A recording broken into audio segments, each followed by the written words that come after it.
जिल्हा परिषद अध्यक्ष उपाध्यक्ष निवडीवेळी अजितदादा राष्ट्रवादी काँग्रेसच्या करगणी गटाचे सदस्य विनायक मासाळ आणि मणे राजुरी गटाचे सदस्य शशिकांत जमदाडे यांनी पक्षाचा व्हीप डावलून भाजप उमेदवाराच्या बाजूने मतदान केल्याने या दोघांवर पक्षविरोधी कार्यवाहीमुळे त्यांच्यावर अपात्रतेच्या कारवाईची टांगती तलवार आहे। दरम्यान जिल्हा परिषदेच्या विषय समिती सभापतींच्या निवडी 1 एप्रिलला होणार आहेत। या निवडीमध्ये त्या दोन सदस्यांची काय भूमिका असणार यानंतरच कारवाईबाबत अधिक स्पष्टता येणार आहे। फेब्रुवारी महिन्यात झालेल्या जिल्हा परिषदेच्या निवडणुकीत कोणत्याही पक्षाला स्पष्ट बहुमत मिळालं नाही।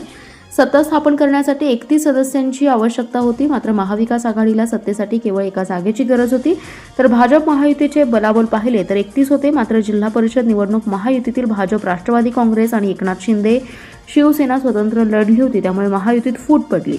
अध्यक्ष उपाध्यक्ष निवडीवेळी राष्ट्रवादी काँग्रेसच्या करगणी गटातून निवडून आलेले विनायक मासाळ आणि मणे राजुरी गटाचे सदस्य शशिकांत जमदाडे यांनी पक्षाचा व्हीप डावलून भाजप उमेदवाराच्या बाजूने मतदान केलं। पक्षाचा व्हीप डावलून मासाळ आणि जमदाडे या दोन सदस्यांनी अध्यक्ष निवडीवेळी भाजपला तर उपाध्यक्ष निवडीवेळी एकनाथ शिंदे यांच्या शिवसेनेच्या बाजूने मतदान केलं।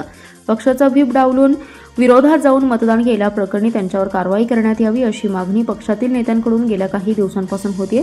विषय समितीच्या सभापतींच्या निवडी 1 एप्रिलला होणार आहेत। या निवडीवेळी ते दोन सदस्य कोणती भूमिका घेणार याबाबत उत्सुकता निर्माण झाली आहे। सभापती निवडीवेळीही त्यांनी पक्षविरोधी कारवाई केल्यास त्यांच्यावर अपात्रतेची कारवाई होण्याची शक्यता व्यक्त केली जाते।